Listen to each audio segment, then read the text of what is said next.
नमस्कार, स्वागत है आपका बिग फाइट लाइव में। आपके साथ मैं हूं श्वेता मिश्रा अवस्थी। इतिहास तभी बनता है जब कुछ करने का जज्बा हो। प्रदेश की सबसे बड़ी पंचायत ने 30 साल का रिकॉर्ड तोड़ दिया है। सियासी संग्राम के बीच विधानसभा ने नए आयाम स्थापित किए हैं। मौजूदा विधानसभा सत्र का आज आखिरी दिन था और आज ही स्पीकर डॉक्टर सीपी जोशी ने इतिहास रच दिया। नए नवाचार, शोरगुल और हंगामे के बीच राजस्थान की विधानसभा ने 30 साल के इतिहास को बदल कर रख दिया। जहां नवी विधानसभा में 692 घंटे तक सदन की कार्रवाई चली थी, लेकिन 15वीं विधानसभा ने ये रिकॉर्ड तोड़ दिया और 1041 घंटे तक कार्यवाही चली। इन 5 सालों में कई हस्तियों ने भी सदन में अपनी बात रखी। देश के प्रबुद्ध जनों को बुलाकर विधायकों की कार्यशाला और सेमिनार आयोजित कराने में भी राजस्थान विधानसभा आगे रही, यानी माननीयों का मान रखा और एक कीर्तिमान बना दिया। अब ये रिकॉर्ड कभी टूटेगा या नहीं, ये अलग बात है, लेकिन स्पीकर डॉक्टर सीपी जोशी ने पक्ष विपक्ष में घमासान के बावजूद सदन चलाने में इतिहास रच दिया। इस दौरान कई विधायक निलंबित हुए तो कई मंत्रियों को स्पीकर ने ही फटकार लगाई, फिर भी नए आयाम स्थापित किए। आज चर्चा इसी अहम मुद्दे पर।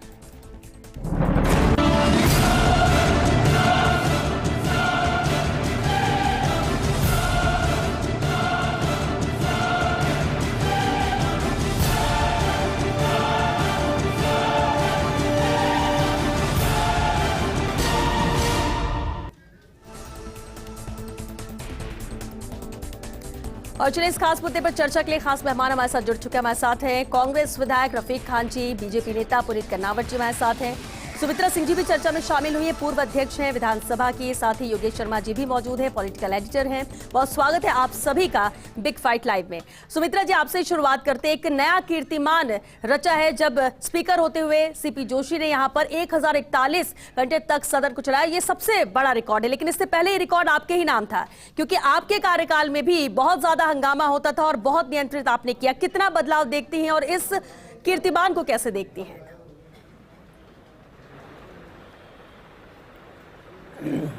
नहीं, मेरे कार्यकाल में ज्यादा हंगामा नहीं हुआ। ये आपको गलतफहमी है जी। तो आपका कार्यकाल पूरा 5 साल आपको ज्यादा मशक्कत नहीं करनी पड़ी सुमित्रा जी?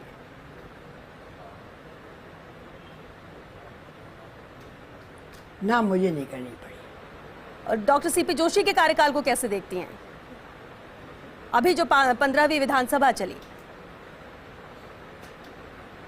जोशी जी बहुत जिसे कहना चाहिए समझदार और जिसे कहना चाहिए विधिवेत्ता है। ठीक से चलाई असेंबली उन्होंने, विधानसभा। पुनीत कर्नावट जी, हंगामा तो विपक्ष ने किया, कई मुद्दे उठाए, सत्ता पक्ष को भी फटकार लगी। As a speaker CP Joshi के इस कार्यकाल को कैसे देखते हैं? क्योंकि ये 15वीं विधानसभा अब तक इसलिए भी याद रखी जाएगी कि कई दशकों का रिकॉर्ड यहाँ पर टूटा है। सीपी जोशी साहब बहुत काबिल नेता हैं, राजस्थान के बड़े संजीदा नेताओं में उनकी गिनती होती है और वो निश्चित रूप से विधायी कार्यों के बहुत जानकार हैं। इसलिए उनके कार्यकाल में उनके सभापति के नाते, उनके विधानसभा के अध्यक्ष रहते हुए एक अच्छे कार्यकाल की अपेक्षा थी। मैं समझता हूं कि अध्यक्ष के नाते उन्होंने अपना कार्यकाल बेहतर किया है, लेकिन अगर कांग्रेस सरकार का और उनके मंत्रियों का रवैया बेहतर होता तो शायद ये और फ्रूटफुल होता और बेहतर होता। कांग्रेस ने इस पूरे कार्यकाल को सिवाय अपनी मनमर्जी के या ऐसे बयानों से जिन बयानों के कारण विधानसभा शर्मसार हुई है, उसके लिए भी याद रखा जाएगा। मैं आपको याद दिलाना चाहूंगा कि हिंदुस्तान के अंदर अगर सबसे ज़्यादा बलात्कार हो रहे हैं तो राजस्थान में हो रहे हैं, और उन बलात्कार की घटनाओं पर कांग्रेस के बड़े वरिष्ठ नेता और कांग्रेस के सबसे पुराने दिग्गज मंत्री अगर याद दिलाते हैं कि ये मर्दों का प्रदेश है। रफीक खान साहब, आप राजेंद्र गुड़ा मोड़ से बाहर निकलिए, राजेंद्र गुड़ा मोड़ से बाहर निकलिए, मारपीट को छोड़िए, लाल किताब में जो पन्ने लिखे हुए हैं उनको आप जो लेकर के सामने लेकर आइए। क्या कह रहे हैं समझो। आप माननीय विधायक हैं, आप मुझे अपनी बात पूरा करने देने से पहले ही बीच में टोका-टाकी कर रहे हैं। ये बताता है कि राजस्थान की विधानसभा में कांग्रेस के विधायकों का क्या व्यवहार रहा है। आप टीवी डिबेट पर भी मेरे ओपनिंग रिमार्क को सुनने के लिए तैयार नहीं है। बात पे उससे सवाल पहले उठा आप रहे घबरा हैं? रहे हैं। किस बात मैंने की शुरुआत चर्चा में कर रहे कहा, हैं और कौन मैंने सी बातें शुरुआत बोल में रहे कहा हो? सीपी जोशी साहब आपको बहुत समझ काबिल नहीं है। आदमी है। आपको आपको तो एक ही ऐतराज बात दिखती है। है, आपको ऐतराज है सीपी जोशी साहब काबिल आदमी है ये कहने पर, तो आप मुझे तो अपनी बात बात कहने विधानसभा की हो दीजिए। रही है, थोड़ा अंकल, थोड़ा बात धैर्य विधानसभा की हो रखिए। रही आप है। प्रथम बार के विधायक बात हैं, विधानसभा आप पे प्रथम चर्चा बार हो के रही है। विधायक हैं। मैं विधानसभा सीपी जोशी के साहब अंदर की बात कर रहा हूं, आज आपकी तक बात के नहीं कर इतिहास रहा। में आपने अपना इतिहास काम टूटा बखूबी है। किया। आपने आज राजेंद्र तक गुड़ा के के घूसा इतिहास मारा, के मुक्का अंदर मारा, लात मारी, ऐसा पुनीत तो ना आपने भैया, सारा आप काम कैसे ठीक इधर जा किया। रहे हैं? पुनीत जी, आप मुझे मुद्दे पे अपनी बात क्यों नहीं नहीं, कहने मुद्दे दे पे आप रहे? बात रखिए, उनको मैं चुप करा रहे। रफीक जी, इसके बाद आपको ही बात रखनी है। रफीक जी पहले सुन लीजिए, लेकिन पुनीत जी मुद्दे पे बात, हम यहाँ पर कीर्तिमान की बात कर रहे हैं और पहले भी सब चली है। ये इसमें मुद्दे पक्ष, की बात तो सत्ता करें। पक्ष और विपक्ष दोनों की भूमिका होती है। पुनीत जी, कोई एक की भूमिका नहीं होती, दोनों की भूमिका होती है। सदन कैसे चलने दिया जाए। मैंने अपने बात की हाँ। शुरुआत ही इस बात से की है पुनीत कि जी को सीपी अंदाजा जोशी नहीं है साहब आप क्या बहुत बात कर काबिल रहे हो। व्यक्ति हैं। मैं इसीलिए सीपी कहता हूं कि जब विधानसभा की रफीक कार्रवाई खान का साहब, पहले बात रफीक जी, रफीक खान रफीक जी। साहब, किसी एमएलए को बुलाया करो। आप तय नहीं हमेशा करेंगे आपको कि बोलता कौन हूं। आएगा कौन वैसे नहीं आएगा। जनरल डिबेट के लिए आप किसी को आपके बुलाओ। जैसे एमएलए मेरे दोस्त जो हैं, फ्लोर बहुत अच्छे पर मेरे मित्र हैं। धक्का मुक्की करते लेकिन- हैं, लात लेकिन घूसे चलाते जब हैं, विधानसभा उससे के राजस्थान की कार्य 8 करोड़ बातें जनता हों, शर्मसार हुई है। तब एमएलए को आप इस बुलाया बात को करो, समझ ताकि लीजिए। इनको रफीक समझ खान आए कि साहब, क्या बात हो रही आप है। अपने ही साथ आप एक होली की मंत्री गा के रहे हो, ऊपर, दिवाली की गा रहे हो। अपनी पार्टी के मंत्री के ऊपर भूसे भड़काते हैं। आप तय नहीं करेंगे कौन आएगा और कौन नहीं आएगा। एमएलए बनने से आपके कोई सुखाव के पन्ने लग गए। मैं आपके बारे में और आप मेरे बारे में बेहतर से जानते हैं। ठीक है, आपको तो पता है, आप अपनी ये सीमा जिनके को सामने मानिए बोल मत रहे हो, वो माननीय पत्रकार विधायक थे जी, वहाँ। ये आपकी विधानसभा जिन नहीं लोगों है। के सामने ये बोल रहे हो, राजस्थान वो की पत्रकार आम थे आदमी वहाँ। की जनता द्वारा पुनीत जी, देखे ऐसे ही गए हवा में बातें कर रहे हो। First India News channel Puneet ji, है। आप इसकी पुनीत भी जी। गरिमा को समझे। ये आपकी विधानसभा नहीं है जिसमें आप प्रिविलेज हैं रफीक जी। कि आप मुक्का भी मारेंगे, घूसा भी ठीक है, मारेंगे, यही लात बात भी है, मारेंगे देखिए, डिबेट और है, फिर भी आप डिबेट बचे का- रहेंगे। और आपको ये बराबर का जवाब मिलेगा। बिल्कुल बिल्कुल, एक मिनट पुनीत जी। Very good, पहली very बात तो good, आज का very मुद्दा good, जो very है good. वो किसी डिबेट के लिए नहीं है, एक चर्चा की बात है। अगर कुछ चीज अच्छी होती है तो हम उसमें पॉजिटिवली भी बातचीत की जा सकती है, नेगेटिव पॉइंट्स में आएंगे, लेकिन बातचीत की हो सकती है। जरूरी नहीं कि हर बात पे झगड़ा ही किया जाए या आरोप ही लगाया इनको जाए। थोड़ी बुरी लग रफीक रही जी, है। रफीक जी, बात और दूसरी बात विधानसभा देखिए- पे हो रही है। देखिए, अब और एमएलए मैं की आप हमेशा बात कर कहता रहे हैं, हूं आपको, आप एमएलए आपके की बात कर रहे हैं कि चैनल एमएलए को को ही बुलाना कि चाहिए। जब विधानसभा के पुनीत जी, विधायी पुनीत कार्यों के आप बारे में तय नहीं चर्चा करोगे कौन क्या करो, पुनीत जी, एक तो मिनट, किसी पुनीत जी, एमएलए एक को मिनट। बुलाया करो, रफीक ऐसे जी, आदमी को जिसको सत्य का ज्ञान हो, जिसको रफीक नॉलेज जी, हो। रफीक जी, इधर उधर की बातें करने से कोई सेंस नहीं रफीक है। जी, अच्छा बात सुनिए, आप एमएलए की बात करते हैं, जैसे ही विधानसभा की कार्रवाई स्थगित होती है, अभी तो अनिश्चितकाल के लिए हुए, सभी एमएलए अपने क्षेत्र के लिए रवाना हो जाते हैं। हर कोई तो आ नहीं पाएगा, सिर्फ जयपुर से ही एमएलए बुलाया जाए ये भी जरूरी नहीं है। नहीं, और अगर जो आपको भी इनकी बात जो पे- भी आ बात रहे पे हैं, सहमति है तो जो मैं भी जा सकता बीजेपी हूं यहाँ से पर चर्चा नहीं, बिल्कुल नहीं, आपने मुझे बिल्कुल बुलाया नहीं। है। पुनीत जी, तो बिल्कुल अधिकार नहीं आप है कि मेहमान हैं, आपको आप dictate मेहमान करने हैं, का। बिल्कुल आप मेहमान हैं। और आप आपने किसी मजबूरी में नहीं बुलाया, मुझे भारतीय जनता पार्टी ने भेजा है। बिल्कुल यही बात और कह मैं रहे हैं कि विधानसभा को जरूरी इनसे नहीं कि- बेहतर समझता हूं। जरूरी नहीं कि एमएलए इनसे की बुलाया बेहतर जाए, यहाँ पे समझता चर्चा नाराज करना का जो बताओ, बीजेपी व्यवहार दोस्त था मेरे। विधानसभा बीजेपी के की बात आखिरी नहीं। सत्र में उसको भी याद रखा दोस्त जाएगा। आप आज तक किसी मंत्री ठीक को है। किसी साथी योगेश विधायक जी, ने लात घूसों से नहीं योगेश जी, पीटा। योगेश जी। रफीक खान साहब, आपका नाम भी लिख दिया गया है योगेश इसी जी, विधानसभा में। बिल्कुल, ये कोई डिसाइड नहीं करेगा कौन आएगा नहीं आएगा, और जो भी आएंगे यहाँ पे चर्चा के लिए वो हमारे मेहमान हैं, सम्मानीय है, वो अपनी बात रखेंगे और हर किसी को बात रखने का मौका यहाँ पर दिया जाएगा। डिबेट में या इस प्लेटफॉर्म पर तो कम से कम अपना पर्सनल इशू नहीं रखा जा सकता। योगेश जी, हम बेहद अहम बात रख रहे हैं। देखिए, नया कीर्तिमान विधानसभा की कार्रवाई के दौरान जिस तरह से 15वीं विधानसभा चली शुरुआती दौर से, योगेश जी सभी ने देखा है कि किस तरह से रही है, कितना हंगामा हुआ है। बोलो। ठीक है रफीक जी, आप पहले आप अपनी बात रखिए, इसके बाद योगेश जी का रुख करेंगे। रफीक जी, आप तो मौजूद ही थे 15वीं विधानसभा पूरी। मैं ये कहना चाह रहा हूं जी, जी। कि मैं बहुत भाग्यशाली हूं और हम करीब करीब 80 से ज्यादा एमएलए इस टेन्योर में फर्स्ट टाइमर थे। और ये विधानसभा जिस तरह से क्वेश्चन पूछे गए, जिस तरह से क्वेश्चंस की क्वालिटी पे बात की गई, आज अब ये पुनीत जी तो वहां थे नहीं, आज जब सदन खत्म हो गया, सत्र खत्म हो गया, तो मैं सीपी जोशी जी के चैम्बर की तरफ जा रहा था, तो फॉर्चुनेटली सतीश पूनिया जी, राजेंद्र राठौड़ जी और बीजेपी के तमाम नेता, करीब 10, 12, 15 जनों का डेलीगेशन सीपी जोशी जी के पास गया। मैं भी साथ था। हम सब लोगों ने चाय पी साथ में बैठ के, और राजेंद्र राठौड़ जी ने ये कहा कि मैं आपको धन्यवाद देता हूं और बधाई देता हूं कि इतना क्वालिटी की डिबेट और ऐसा सत्र जिसमें इतने सारे क्वेश्चन पूछे गए। पिछले खूब नजारे देखे हमने, 4-5 क्वेश्चन से आगे नहीं बढ़ पाती थी गाड़ी, और इतने 25-25, 20-20 क्वेश्चन पूछे जाने और उनका जवाब आ जाना। 12 क्वेश्चन एक सत्र में, 15 क्वेश्चन एक दिन में, 20 क्वेश्चन एक दिन में, उनका सबका जवाब आना, सप्लीमेंट्री क्वेश्चंस पे डिस्कशन होना और मुद्दों पे चर्चा होना, कैसे सवाल लगाए जा रहे हैं, 295 पे कैसे डिस्कशन हो रहा है, कौन से मुद्दे पे डिबेट हो रही है, ये इतनी बड़ी सार्थक चर्चा। सारे कांग्रेस के नेता तो अपनी बात कह ही रहे हैं, लेकिन मैं पुनीत जी की जानकारी के लिए कह दूं कि आज ही सत्र खत्म होने के बाद में राजेंद्र राठौड़ जी और सतीश पूनिया जी और तमाम ये जो इनके उप सचेतक हैं गर्ग साहब, वो सभी जोगेश्वर गर्ग जी और अविनेश महर्षि जी और कई सारे जने साथ में, वो ये सब एक साथ इकट्ठे होकर के अध्यक्ष जी के पास में गए और बोले इससे बढ़िया सत्र नहीं चल सकता। ये एक पूरे इतिहास के अंदर, राजस्थान की विधानसभाओं के इतिहास के अंदर ये एक मिरेकल था, एक ऐसा इस तरीके से आपने काम किया। तो साथ में सीपी जोशी जी ने भी उनको प्रेस किया कि भाई आपने भी बहुत अच्छा पार्लियामेंट्री बिहेवियर किया, जो आपकी ड्यूटी थी, आपका काम था, वो आपने काम किया।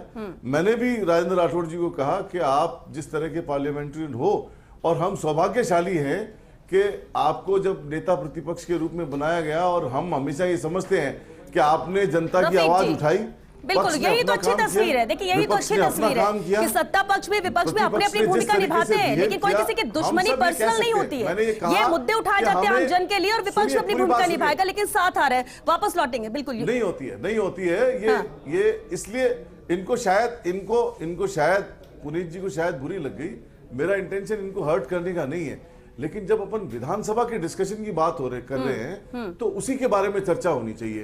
ठीक है, कांग्रेस बीजेपी की बात नहीं किया। आज का मुद्दा ये था, एक लाइन में एक बात इतना अच्छा समापन और इतने फिर वक्त जा रहा है सुमित्रा जी के पास भी जाना है। पूरे 4 साढ़े 4 सालों के अंदर इतने अच्छे ढंग से। और मेरे को एक बात और बताई, एक बात और पता लगी कि जितने नंबर ऑफ डेज की वर्किंग है, वो नॉट ओनली क्वेश्चंस बल्कि नंबर ऑफ डेज भी ऑल टाइम हाईएस्ट है इस टेन्योर के अंदर, इस 4.5 सालों में। ये भी उपलब्धि है। जी जी पुनीत जी, असेंबली आप एक लाइन में अपनी बात पूरी कीजिए। वो भी सबसे ज्यादा है। पुनीत जी, आप कुछ कहना चाह रहे हैं? उसका हम एविडेंस बने, उसके गवाह बने। इस बात की मुझे खुशी भी, और ऐसी जानकारी हमें मिली। ठीक है रफीक जी, लौटेंगे सर। हाँ पुनीत जी। एक तो रफीक भाई मेरे व्यक्तिगत रूप से अच्छे मित्र हैं, लेकिन मैं भी जब कह रहा था तो मैंने यही कहा कि सीपी जोशी साहब के अध्यक्ष काल के अंदर विधानसभा बेहतर कार्य करेगी, ये सबको ही अपेक्षा थी और वो उसके अनुरूप कार्य किया है। पर उसके साथ मैंने कुछ फैक्चुअल स्टेटमेंट की बात की तो वो नाराज होने लग गए। सिर्फ मुझे इतना ही कहना है कि पक्ष और विपक्ष दोनों का संयम अगर फ्लोर पर होता है तो फ्लोर के बाहर टीवी चैनल्स पे और फ्लोर के बाहर आम जनता के बीच में भी होता है। रफीक भाई, मैं भी आपको एक एडवाइस दे रहा हूं, आपको बहुत जल्द चुनाव में जाना है। अभी तक आपने राज का आनंद लिया है, अब जनता के गुस्से के लिए भी तैयार रहना। इसलिए जल्दी इरिटेट मत होना, जल्दी कमेंट मत करना। साथी हो ना, मैं आपका मित्र हूं इसलिए आपको राय दे रहा हूं। मैं जन आक्रोश को देख पा रहा हूं, आदर्श नगर के जन आक्रोश को भी देख रहा हूं। आप नाराज मत हुआ करो यार, मैं आदर्श नगर के जन आक्रोश को भी देख रहा हूं। डिबेट के अंदर नाराज मत हुआ करो। रफीक जी, पुनीत जी, अगर आप लोग शांत होंगे तो दूसरे गेस्ट के पास का भी रुख कर ले। बिल्कुल, फिर चर्चा आगे जारी रहेगी। डिबेट के अंदर नाराज मत हुआ करो। आदर्श नगर में तो आप मेरे साथ हो। तीन बड़े घटनाक्रम थे जो सीपी जोशी ने आते ही जिन पर काम किया। पहला कि सदन को चलाना है और प्रश्नकाल बिना बाधित हुए चले, प्रश्नकाल के तमाम सवालों के जवाब आने चाहिए। और दिलचस्प बात यह कि जो विधायक अनुपस्थित था और जिसके सवाल भी खुद स्पीकर ने पूछे, एक अलग तरह की परंपरा नजर आई कि जब स्पीकर खुद ही सप्लीमेंट्री क्वेश्चंस पूछने लग गए। दूसरा, विधानसभा पेपरलेस हो, डिजिटलाइज्ड हो, सब कुछ ऑनलाइन हो, वो व्यवस्था की पहली बार हम सब यूट्यूब पर लाइव विधानसभा का टेलीकास्ट देख रहे हैं। ये सीपी जोशी की देन है, एक क्रांतिकारी प्रयोग था और वो सीपी जोशी ने किया। और ऐसे कई नवाचार थे जो देखने को मिले, खासतौर से अनावश्यक जो भीड़ विधानसभा में एकत्रित हो जाती थी, एक मंत्री विधायक के साथ 5-5, 10-10 लोग अंदर आ जाते थे, उन पर भी रोकथाम की और एक लिमिटेड एडिशन ही विधानसभा के अंदर अलाउ रखा गया। और तीसरा सबसे बड़ा प्रयोग था उनका जो डिजिटल म्यूजियम बना विधानसभा में, अपने आप में एक बड़ा प्रयोग था और ये आज पूरे देश भर में चर्चा का विषय। बाल संसद भी इसी सदन में हुई, प्रदेश की सबसे बड़ी पंचायत में, और इसी सदन में राष्ट्रपति द्रौपदी मुर्मू भी आई। चीफ जस्टिस ऑफ इंडिया है, जो शायद पहली राजस्थान की देश भर में विधानसभा है जहां चीफ जस्टिस ऑफ इंडिया का बौद्धिक हुआ। और साथ ही आप देखिए कि यहाँ तमाम वो एक मंच पर गुलाम नबी आज़ाद भी थे, तो नितिन गडकरी भी थे, तो विनय सहस्त्रबुद्धे भी थे, बड़े बड़े जो स्पोक्स पर्सन है, देश के बड़े स्पीकर्स हैं, उनको यहाँ बुलाया गया। और एक कहा जा सकता है कि नए जो विधायक है, अभी रफीक साहब बोल रहे थे कि 80 से ज़्यादा नए विधायक है, तो कोशिश सीपी जोशी की ये रही कि नए विधायक सीख कर जाए कि जो क्या विधानसभा की कार्रवाई कैसे चलती है, वो एक बड़े क्षेत्र का प्रतिनिधित्व करते हैं, वहाँ की जनता की समस्याओं को कैसे उठाया जाना चाहिए, तो एक सीख देने का काम भी किया यहाँ तटस्थ भाव से। लेकिन जो जितने भी नवाचार हुए ये बिना सदन के नेता के और बिना नेता प्रतिपक्ष के संभव नहीं था। अशोक गहलोत का पूरा सपोर्ट सीपी जोशी को रहा, क्योंकि बिना सरकारी तंत्र के संभव नहीं है कि इतने बड़े बड़े आयोजन राजस्थान की विधानसभा में हो जाए, और ना नेता प्रतिपक्ष का है। तो यहाँ गुलाब चंद कटारिया की भूमिका बहुत अहम रही। अभी कुछ दिनों के लिए वो जरूर यहाँ नहीं रहे, लेकिन गुलाब चंद कटारिया नहीं होते तो सीपी जोशी इतनी अच्छी विधानसभा नहीं चला पाते। सदन में नेता प्रतिपक्ष की भूमिका बहुत अहम होती। ये आखिरी वक्त जो था वो जरूर एक दुखदायी रहा, सदन में शर्मसार करने वाली घटनाएं हुई, जो सीपी जोशी को भी अच्छा नहीं लगा। लेकिन 1041 घंटे विधानसभा की कार्रवाई चलना पूरे देश में एक मिसाल बन गया है। बिल्कुल, ये मिसाल योगेश जी से एक प्रश्न करता जी जी। वो बहुत नज़दीक से विधानसभा को देखते रहे और कई विधानसभा उन्होंने देखी है। जितनी मेरी जानकारी है, सर्वाधिक अनुत्तरित प्रश्नों के लिए भी इसी विधानसभा को जाना जा रहा है, जिसमें विधायकों के लगाए हुए प्रश्नों का जवाब विधानसभा तक नहीं पहुंचा। ये एक तरफ सरकारी एक तरफ सरकारी अधिकारियों की मनमर्जी बता रही है, वहीं दूसरी तरफ कहीं ना कहीं कमजोरी भी बता रही है विधायक का। फिर आप कहोगे इस मामले में मैंने योगेश जी से पूछा, एक बार योगेश जी क्लियर कर दे। मेरी जिज्ञासा है दोस्त, मेरी जिज्ञासा है। विधानसभा सचिवालय ने तमाम अधिकारियों को लेटर लिखे, अरे योगेश जी, उनको बुलाया आप भी। राजेंद्र राठौड़ जी से पूछ लेना। आप जी रफीक साहब देखिए, सत्र एक बात आप पुनीत जी आप समझो, स्पेशली आपको समझाना चाह रहा हूं। हाँ बताएं। सत्र जो अब तक जितने भी 14 कार्यकाल हुए और ये 15वीं विधानसभा है, 14 विधानसभाओं में जितने क्वेश्चन नहीं पूछे गए उन सबसे ज्यादा क्वेश्चन पूछे गए और उन सबसे ज्यादा क्वेश्चन के आंसर हुए। विधानसभा की क्वेश्चन आवर 1 घंटे का है, उसकी लिमिटेशन है। वो एक दिन भी ऐसा नहीं गया जिस दिन ऐसा हुआ हो कि सत्र खत्म हो गया और क्वेश्चन नहीं पूछे गए हो। हर रोज क्वेश्चन, पहले 2 या 3 क्वेश्चन पूछे जाते थे। आप अगर क्वेश्चन की बात करने लग जाओगे तो इतनी हंसी होगी आपकी बात पे। रफीक जी इस पर चर्चा करेंगे। जो काम सबसे बढ़िया सुमित्रा जी का रुख करेंगे। सुमित्रा जी हमारे साथ है, पूर्व अध्यक्ष विधानसभा के, देखिए वो ज्यादा बेहतर इन चीजों को बता पाएंगे, वो इन चीजों को बेहतर बता पाएंगे। पुनीत जी एक मिनट, सुमित्रा जी से सवाल है, 1 मिनट। सुमित्रा जी, आपके कार्यकाल की अगर बात कर लें तो एक वो भी बहुत ही दिलचस्प था कि यहाँ महिला मुख्यमंत्री भी है, स्पीकर भी महिला है और यहाँ तक कि राज्यपाल भी महिला है। उस 5 साल के कार्यकाल को कैसे थे और उस वक्त से और आज के वक्त में आप बदलाव क्या देखती हैं?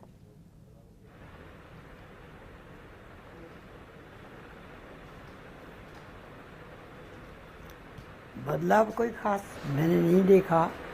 जैसे पहले भी विधानसभाएं चली हैं जी, उसी तरीके से चली आराम से, और मुझे कोई तकलीफ लोगों ने दी नहीं, कभी ऐसा मौका आया नहीं। ये बात सही है। आराम से असेंबली चली है।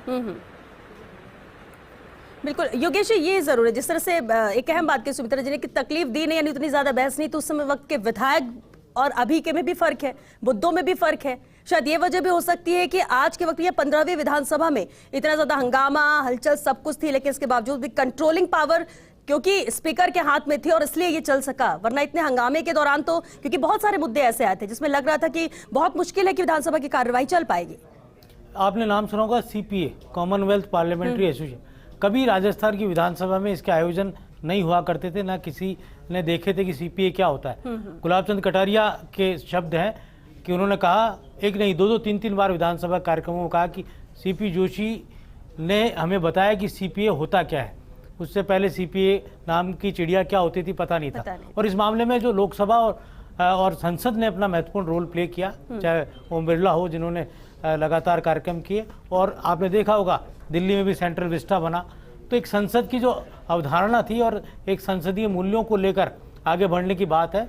और यहाँ पर सबसे बड़ी बात है, जो नए विधायक है रफ़ीक खान साहब पहली बार बने विधायक हैं, और भी कई विधायक हैं, उनको एक सीख यहाँ पर मिली कि सदन के अंदर बैठना चाहिए, सदन के अंदर समझना चाहिए, गतिविधियों को जानना चाहिए, और जो सीनियर्स हैं उनको सुनना चाहिए। अगर बैठेंगे नहीं, सुनेंगे नहीं, तो कैसे सदन की कार्रवाई को समझेंगे और कैसे जनता की आवाज़ को वहाँ टेक्निकली उठा पाएंगे, क्योंकि हाउस टेक्निकली चलता है। आपने थोड़ी सी देर कर दी तो आपका सवाल का अर्थ का मतलब नहीं होता, और आप सदा हुआ जवाब मंत्री से नहीं पा सकते। यहाँ पर विधायकों के जो कहा जा सकता है कि जो ठीक ढंग से जब सवाल नहीं थे, उनको भी स्पीकर ने ठीक ढंग से मंत्रियों से पूछा, निष्पक्ष भाव से। तो ये बड़ा एक कहा जा सकता है कि इस बार की जो हाउस था वो अपने आप में एक अलग तरह का हाउस था। बिल्कुल। 15वीं विधानसभा पुनीत जी, एक कोई पॉइंट जरूर जानना चाहेंगे जो आपको लगता है कि सबसे बेहतर रहा।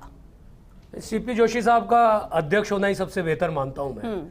बाकी तो उनको बहुत बार अपने मंत्रियों को कहना पड़ा कि तैयारी करके आया करो, जवाब ठीक से दिया करो। ये बहुत बार कहा उन्होंने। बहुत बार उन्होंने प्रतिपक्ष को भी बताया कि आप प्रतिपक्ष के नाते अपनी सीमा से बाहर नहीं जाएं। तो सीपी जोशी जी से जो अपेक्षा थी, मैं समझता हूं कि सीपी जोशी जी ने उस अपेक्षा के अनुरूप, विधायकों के भी 200 विधायक हैं, तो 200 विधायकों से 200 नंबर पाए होंगे। तो मैं समझता हूं मेरे जैसे अल्प ज्ञानी से भी उन्होंने मैं जब मैं पढ़ता था, विधानसभा की कार्रवाई को देखता हूं या विधानसभा की कार्रवाई को समाचार पत्रों के माध्यम से पढ़ा, तो हमेशा अच्छा लगा। इसलिए मुझे लगता है कि सीपी जोशी जी के नेतृत्व में 15वीं विधानसभा ने एक बेहतर कार्य किया है। उसके वहां के मंत्री अगर और मेहनत करते और अच्छी तैयारी से आते तो राजस्थान के लिए और ज्यादा श्रेयस्कर होता। हालांकि भविष्य किसी ने देखा नहीं है पुनीत जी, क्या पता अगले विधानसभा में आप भी नजर आ जाएं। सुमित्रा जी का बहुत अच्छा स्पीकर के रूप में योगदान रहा, और इस विधानसभा ने बहुत मूर्धन्य स्पीकर दिए। रामनिवास मिर्धा जैसे आप देख सकते हैं, यहीं से विधायक रहे। जगदीप धनखड़ उपराष्ट्रपति के पद पर है, यहीं के विधायक ओम बिरला वो लोकसभा अध्यक्ष है, और हरिशंकर भावड़ा, परसराम मदेरणा, और ऐसे दिग्गज जो कहा जा सकता है कि गणमान्य स्पीकर रहे, जिन्होंने एक तरह से नए मूल्यों को सृजित किया इस राजस्थान की विधानसभा में। और संसदीय लोकतंत्र के लिए राजस्थान की विधानसभा और सद्भाव के लिए भी ये जानी गई। चाहे वो बड़े एक लंबा पीरियड नेता प्रतिपक्ष के तौर पर भैरव सिंह शेखावत का रहा, और कई मुख्यमंत्री कांग्रेस सरकार के रहे, चाहे सुखाड़िया जी हो, चाहे हरदेव जोशी हो, चाहे अशोक गहलोत। तो एक सबके साथ एक जो रिश्ते रहे पक्ष और विपक्ष के, वो अपने आप में एक राजस्थान की विधानसभा में ही आपको देखने को मिल सकते हैं। बिल्कुल। रफीक जी, 5 साल के अगर इस सत्र की बात कर ली जाए विधानसभा के, और मौजूदगी आपकी भी रही है, मौजूदगी आपकी रही रफीक जी, कोई यादगार पल जो आप यहाँ पर शेयर करना चाहें, जो आपको हमेशा याद रहेगा? क्योंकि पहली बार विधायक बनकर आप पहुंचे भी विधानसभा में, वहां की कार्यशैली को सीखा। पहले तो इस सत्र का जो सबसे प्लस पॉइंट रहा, क्वेश्चन आवर से सत्र शुरू होता है, और अध्यक्ष जी ने, सीपी जोशी जी ने ये तय कर दिया, और सरकार ने इसमें पूरी भूमिका निभाई कि कोई भी डिपार्टमेंट का आदमी, ऐसे नहीं कि पहले की तरह कोई बाबू आया है या कोई ऑफिसर आया और उसने कागज दे दिया या रिप्लाई दे दिया। सबके सेक्रेटरीज और प्रिंसिपल सेक्रेटरीज ऑफिसर्स दीर्घा में बैठे और जिम्मेदारी से जवाब हुए। ऐसे नहीं कि किसी ने जवाब दे दिया, 2 सवाल 3 सवाल पर डिस्कशन हुआ, डिबेट लंबी चल गई, सवालों के जवाब हुए। असल बात यह है कि जब आप पार्लियामेंट्री डेमोक्रेसी में जाते हो और विधायक सवाल लगाता है, उस सवाल को कितनी गंभीरता से लिया जा रहा है और कितनी गंभीरता से अधिकारी जवाब दे रहे हैं। ये इन्होंने एक लाइन सेट कर दी कि इससे नीचे की कोई बात टॉलरेट नहीं की जाएगी। तो एक तो ये बहुत बड़ा काम इनका हुआ, और जो सीपीए है, सीपीए की एग्जिस्टेंस का मतलब खुद राजेंद्र राठौड़ जी के शब्द थे कि सीपीए की एग्जिस्टेंस का ही हमें इस टेन्योर में पता लगा है कि सीपीए का कितना इंपॉर्टेंट रोल है। और ऐसी कोई डिग्निटी नहीं छोड़ी, चाहे वो इलेक्शन कमिश्नर ऑफ इंडिया हो, चाहे वो मनमोहन सिंह जी हो, चाहे लोकसभा अध्यक्ष ओम बिरला जी हो, कोई लीडर ऐसे नहीं बचे जो अपने अपने क्षेत्र में जिन्होंने नाम कमाया और डिग्निटीज रहे, उन्होंने अपनी बातों से और अपने पार्लियामेंट्री डेमोक्रेसी में जो पार्लियामेंट्रियन है उसके रोल को दिखाया नहीं हो, बताया नहीं हो और विस्तार से समझाया। मैं खुशकिस्मत हूं और मैं ये कह सकता हूं कि इस विधानसभा का हर एक विधायक खुशकिस्मत है कि उनको ये टेन्योर देखने को मिला। बहुत सारी डिफिकल्टीज भी आई शुरू में, पहले 2 साल कोविड जैसी गंभीर बीमारी से कुछ कहना चाहते हैं आप पुनीत जी? लेकिन बहुत सारी विभिन्नताओं और विषमताओं के बावजूद मैं ये कह सकता हूं कि ये टेन्योर आज तक की विधानसभाओं के 15 टेन्योर में सबसे यादगार टेन्योर कहलाया जाएगा, क्योंकि इसमें इतनी सारी बातों का संगम था, इतनी सारी चीजें थी, बहुत एक्सपीरियंस लोग बाग थे। इत्तेफाक से गुलाब जी के साथ भी हमें समझने का मौका मिला खत्म हो चुका है रफीक जी। और जिस टेन्योर में आप विधायक हैं उस टेन्योर में आप खुशकिस्मत हैं, ये बात तो सही है, होता ही है। लेकिन मेरा ये कहना है कि अगर इस टेन्योर के अंदर मंत्री भी बेहतर तैयारी से आते तो सीपी जोशी जी की अध्यक्षता के अंदर ये विधानसभा कमाल करके दिखाती। जो कुछ किया है उससे कहीं ज्यादा बेहतर परिणाम राजस्थान के हित में होते। इसलिए मंत्रियों की तैयारी कमजोर रहना भी इस विधानसभा के पटल पर हमेशा के लिए अंकित हो गई, क्योंकि वक्त खत्म हो चुका है। बहुत शुक्रिया आप सभी का इस चर्चा में शामिल होने के लिए। तो देखिए, नए आयाम है, नया कीर्तिमान है जो 15वीं विधानसभा ने यहाँ पर दर्ज किया है और रिकॉर्ड तो बनाए जाते तोड़ने के लिए, और इसलिए उम्मीद की जा सकती है कि बहुत अच्छा ये विधानसभा रही, 15वीं विधानसभा रही है, लेकिन इससे भी ज्यादा और बेहतर उम्मीद अब 16वीं विधानसभा से की जा रही है। और ये बड़ा चैलेंज 16वीं विधानसभा के स्पीकर के लिए भी रहेगा कि क्या वो इस रिकॉर्ड को तोड़ पाते हैं या नहीं। चलिए, इसी के साथ दीजिए इजाजत। नमस्कार।